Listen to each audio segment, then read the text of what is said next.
Dictation 100 शब्द प्रति minute start होगा 5 सेकंड बाद।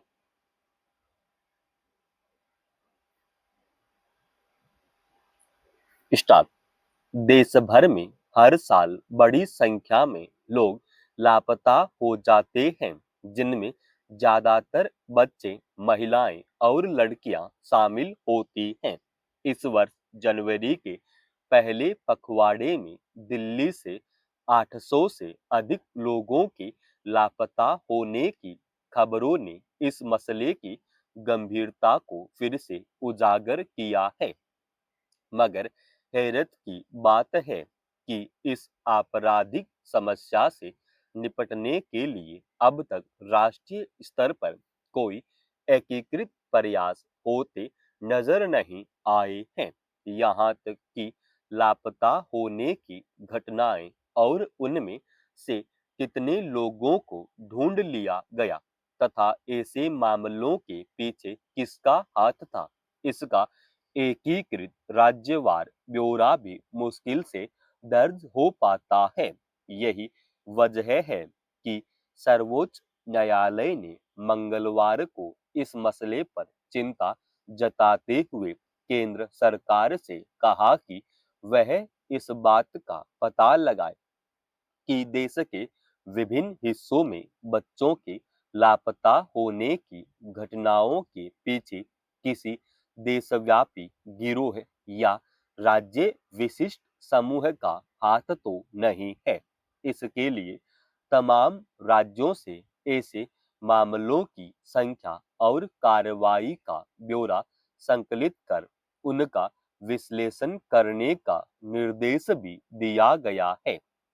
गौरतलब है कि देश भर में बच्चों की गुमशुदगी के मामलों से संबंधित आंकड़ों के संकलन के लिए केंद्रीय महिला एवं बाल विकास मंत्रालय की ओर से एक पोर्टल बनाया गया है, जिस पर सभी राज्य ऐसी घटनाओं का ब्यौरा दर्ज करा सकते हैं।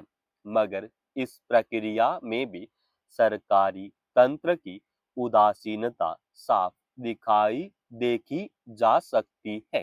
केंद्र सरकार ने सर्वोच्च न्यायालय में खुद को यह बात स्वीकार की है कि खुद राज्यों ने लापता बच्चों और उनसे संबंधित अभियोजन से जुड़े आंकड़े उपलब्ध नहीं कराए हैं। दरअसल पिछले वर्ष दिसंबर में शीर्ष अदालत ने केंद्र सरकार को लापता बच्चों के सिलसिले में 6 साल के राष्ट्रव्यापी आंकड़े उपलब्ध कराने और ऐसे आंकड़ों के संकलन में राज्यों के साथ प्रभावी समन्वय सुनिश्चित करने को कहा था। इससे पहले राज्यों को बच्चों की गुमशुदगी के मामलों की निगरानी के लिए नोडल अधिकारियों की नियुक्ति का निर्देश भी दिया गया था। इसके बावजूद अगर राज्यों की ओर से संबंधित ब्यौरा उपलब्ध नहीं कराया जा रहा है, तो इससे सरकारी तंत्र में व्यवस्थागत खामियों का अंदाजा सहज ही लगाया जा सकता है। इसमें दो राय नहीं कि देश की राजधानी दिल्ली समेत विभिन्न राज्यों में विशेषकर बच्चों, महिलाओं और लड़कियों के लापता होने की जितनी घटनाएं बड़ी संख्या में सामने आ रही हैं, उससे इस आशंका को दरकिनार नहीं किया जा सकता है कि इसके पीछे देशव्यापी या राज्य स्तरीय गिरोहों का हाथ हो सकता है। इसलिए इस बात की गहन जांच पड़ताल जरूरी है कि लापता होने की ज्यादातर घटनाओं में किसी तरह कोई समानता तो नहीं है। मगर यह तभी संभव होगा जब राष्ट्रीय स्तर पर ऐसे मामलों से जुड़े आंकड़ों का संकलन हो पाएगा। इस मसले की गंभीरता का अंदाजा राष्ट्रीय अपराध रिकॉर्ड ब्यूरो की एक रिपोर्ट से लगाया जा सकता है, जिसके मुताबिक वर्ष 2023 में देश भर में 8 लाख से ज्यादा लोग लापता हुए थे। दिल्ली जैसे बड़े शहरों में यह समस्या ज्यादा गंभीर है। ऐसे में जरूरी है कि हर राज्य अपनी जिम्मेदारी को समझे और लापता होने के मामलों में तत्काल कार्रवाई सुनिश्चित की जाए। अगर कहीं कोई लापरवाही बरती जाती है तो संबंधित अधिकारियों की जवाबदेही तय की जानी चाहिए, ताकि व्यवस्था में आम लोगों का भरोसा कायम रह सके। सरकार के तमाम दावों के बावजूद वाहनों की तेज रफ्तार पर लगाम नहीं लग पा रही है। देश भर में हर साल होने वाले सड़क हादसों में तेज गति से वाहन चलाना एक बड़े कारण के रूप में उभर कर सामने आता है।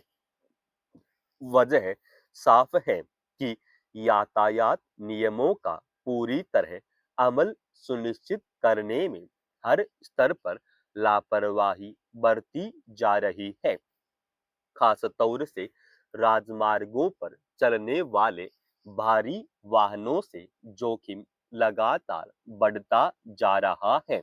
नतीजा यह है कि व्यवस्था में खामियों का खमियाजा निर्दोष लोगों को भुगतना पड़ रहा है। ऐसा ही एक दर्दनाक हादसा उत्तर प्रदेश में नोएडा के सेक्टर 62 के पास दिल्ली मेरठ एक्सप्रेस वे पर सोमवार देर रात हुआ, जिसमें एक घायल व्यक्ति की मदद कर रहे 3 लोगों को तेज रफ्तार ट्रक ने कुचल दिया, जिनमें से 2 की मौत हो गई। इस घटना ने सड़क पर सुरक्षा व्यवस्था को लेकर फिर से गंभीर सवाल खड़े कर दिए हैं।